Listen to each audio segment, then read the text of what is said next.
So మీలో ఎవరికైనా books చదివే అలవాటు ఉంటే నేను ఇవాళ కొన్ని బుక్స్ రికమెండ్ చేస్తాను, సో దట్ మీకు హెల్ప్ అవుతుంది అనేసి. సో ఫస్ట్ వన్ వచ్చేసి డోపమైన్ డీటాక్స్ అనమాట. సో ఇది స్ట్రెస్ని ఎలా రిమూవ్ చేసుకోవాలి అనే దాని మీద ఉంటుంది అనమాట.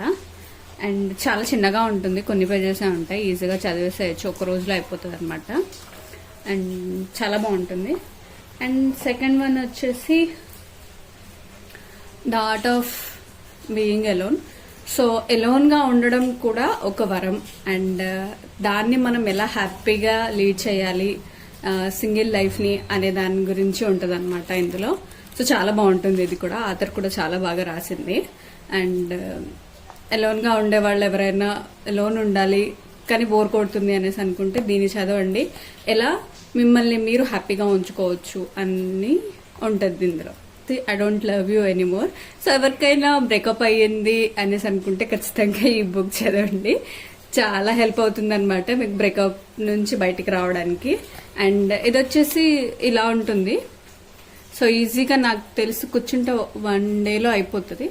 సో చాలా మోటివేషనల్ వర్డ్స్ ఉంటాయన్నమాట ఇందులో.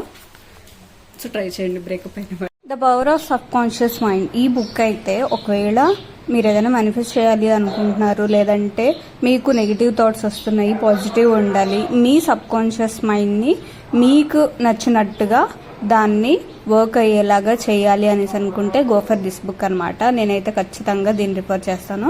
మన సబ్ కాన్షియస్ మైండ్ ఎంత పవర్ఫుల్ అనేది ఈ బుక్ చదివితే తెలుస్తుంది మనకి. ఇది వచ్చేసి మేనిఫెస్టేషన్ బుక్. సో ఎవరైనా కొత్తగా మేనిఫెస్టేషన్ చేయడం నేర్చుకోవాలి అనేసి అనుకుంటే గో ఫర్ దిస్ బుక్. నేనైతే దీన్ని రిఫర్ చేస్తాను, ఎందుకంటే ఇందులో ఎక్సర్సైజెస్ కూడా ఉంటాయన్నమాట. సో దట్ మనం ఈజీగా మేనిఫెస్ట్ ఎలా చేయాలి, ఎలా విజువలైజేషన్ చేయాలి, ఎలా మన గోల్ని సెట్ చేసుకోవాలి అనేది ఇందులో క్లియర్గా రాసి ఉంటుంది. ఇకిగై. సో ఒక హ్యాపీ అండ్ లాంగ్ లైఫ్ని ఎలా బ్రతకాలి అనేది ఈ ఇకిగైలో ఉంటుంది అనమాట. సో చాలా వరకు తెలిసే ఉంటుంది, ఇందులో ఒక సర్కిల్ ఉంటుంది. సో మన లైఫ్లో మన ఇకిగై ఏంటి అని తెలుసుకోవడానికి ఉంటుంది అనమాట. ఇక్కడ ఉంటుంది ఈ కైండ్ ఆఫ్ సర్కిల్. సో ఈ బుక్ చదివాక మనకి మన ఇకిగై ఏంటి అనేది మనకు తెలుస్తుంది అనమాట. So based on this circle. So long life కావాలి అనుకుంటే గో ఫర్ దిస్. సో నేను రీసెంట్గానే స్టార్ట్ చేశాను అనమాట బుక్స్ చదవడం. అండ్ ఈ బుక్స్ అయితే కంప్లీట్ చేశాను, ఇంకా చాలా ఉన్నాయి బుక్స్ చదవాల్సినవి, కంప్లీట్ చేయాల్సినవి. సో మీ దగ్గర ఏమైనా బెస్ట్ బుక్స్ ఉన్నాయి రికమెండ్ చేయాల్సినవి అనేసి అనుకుంటే ఖచ్చితంగా నాకు కామెంట్ చేయండి, అండ్ నేను ఖచ్చితంగా వాటిని చదువుతాను.